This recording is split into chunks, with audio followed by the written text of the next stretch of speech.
You can't sleep?" asked Mrs. Silton. "Me as well." "Number 2 on the way," she smiled. "At least I'm not barefoot." She then laughed, like it was a joke. But despite having traveled the world, I had no idea what she meant. "I suppose everyone else will be up in a bit. I'll get breakfast started." In the morning everyone continued chatting. The subject soon got back round to the military takeover and the man in black. "We need to do something," said the old lady. "They've destroyed the peace talks with the robots. Fighting could break out again in no time." "I don't mean to sound overdramatic, but that would literally be the end of the world," explained Sim.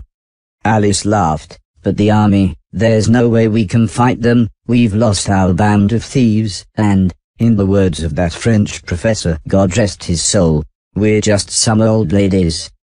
The old lady stood up. "We just need to take back control of the satellite. We can broadcast a signal to the robots. Those robot advisors, they might listen if they actually saw this new moon army. And those giant robots, they call them killbots," said Mrs. Silton as she showed me several photos. It seems the house was surrounded by hundreds of troops and a few robots so tall they dwarfed the building itself. So, I suggested we made our way there so Fort and I could assess the situation. Mr. Logan had got the boat out of hiding. I now just had to sail it from the dock back to the estate.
I took the fisherman's boat to the old man's estate.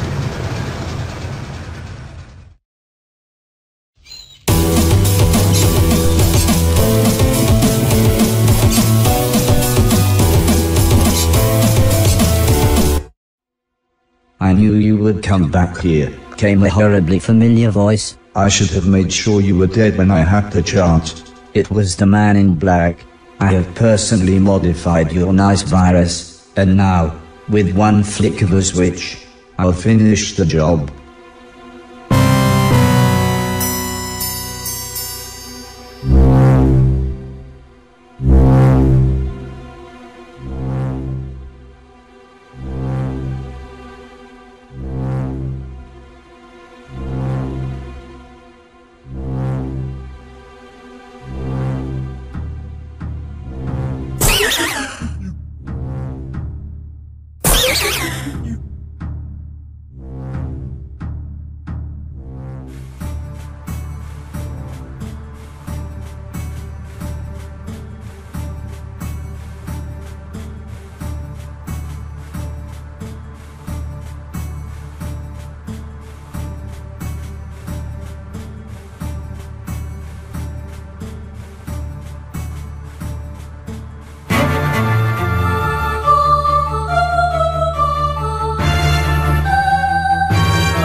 It's pointless now, said Alice. We might as well give up.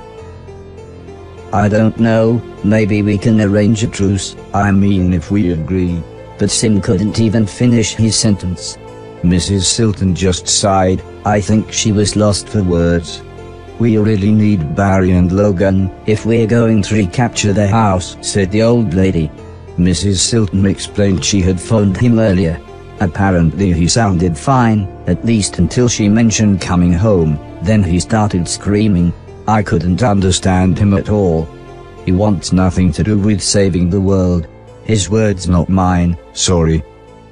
The old lady sighed. I was worried he might say that. I take it Logan stayed with him. Logan's more of a dog than the dog is, laughed Alice. The old lady was only really worried we would be outgunned.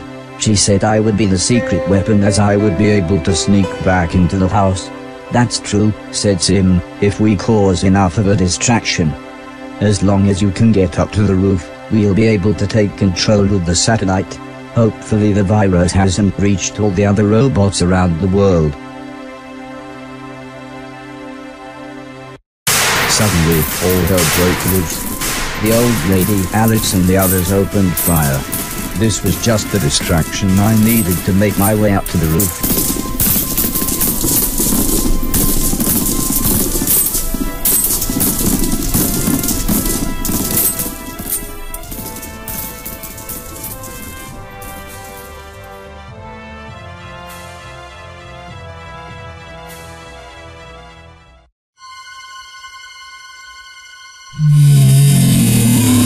I was shocked. However, this time not just by the giant brain, but rather what the man in black had done to him. I do not want to, said Mr. Deck, but I will shoot you if I must. Why don't you give up, said the man in black. Anton knew which side was right.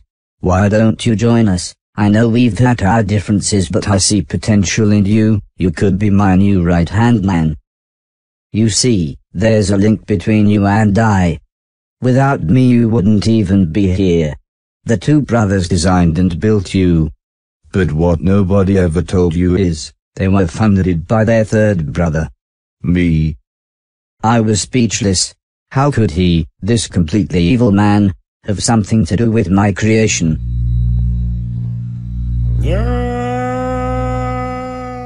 Thank you.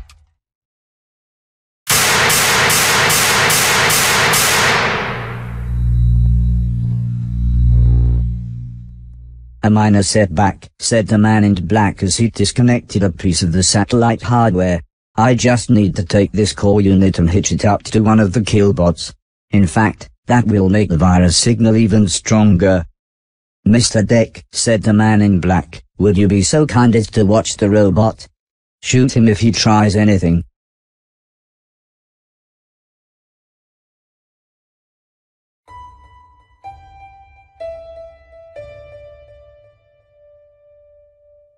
Mr. Deck lowered his gun. You little yellow bastard, he said, you'd better run.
with the rest of the great and good now stuck on the moon, and the man in black taken care of, it was reasonably easy to convince his troops to surrender. Signals came through from all over the planet, and soon the people began rebuilding civilization. And again, I was heralded as a hero. Soon the representatives from around the world held their first united meeting, and I was invited to give a speech.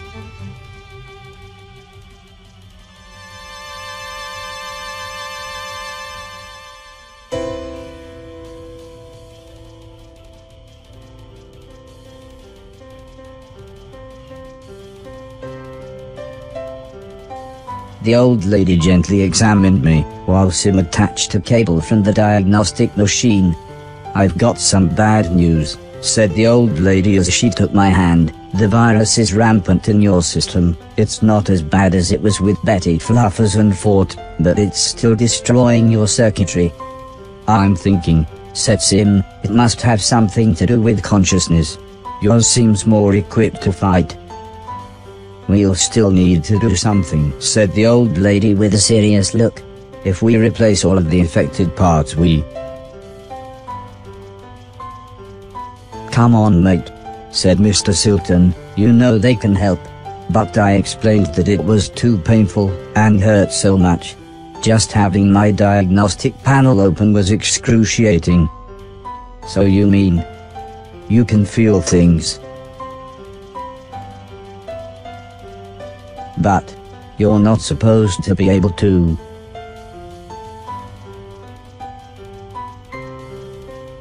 "The virus hasn't completely taken over," Sim explained. "But I don't know how long you've got, maybe months, maybe years.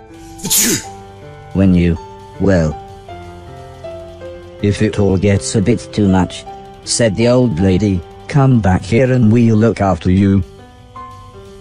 You should try to get everything done that you want to before then though," said Sim. "You know, maybe complete your quest, get your million things, play some games, I mean just do all the things, bucket list mate." Interrupted Mr. Silton, "Go paint the town red." "Remember," said Alice, "should you need us." "Yes, should you need us," said Mr. Logan. "We'll be right here," said the old lady, "waiting for you."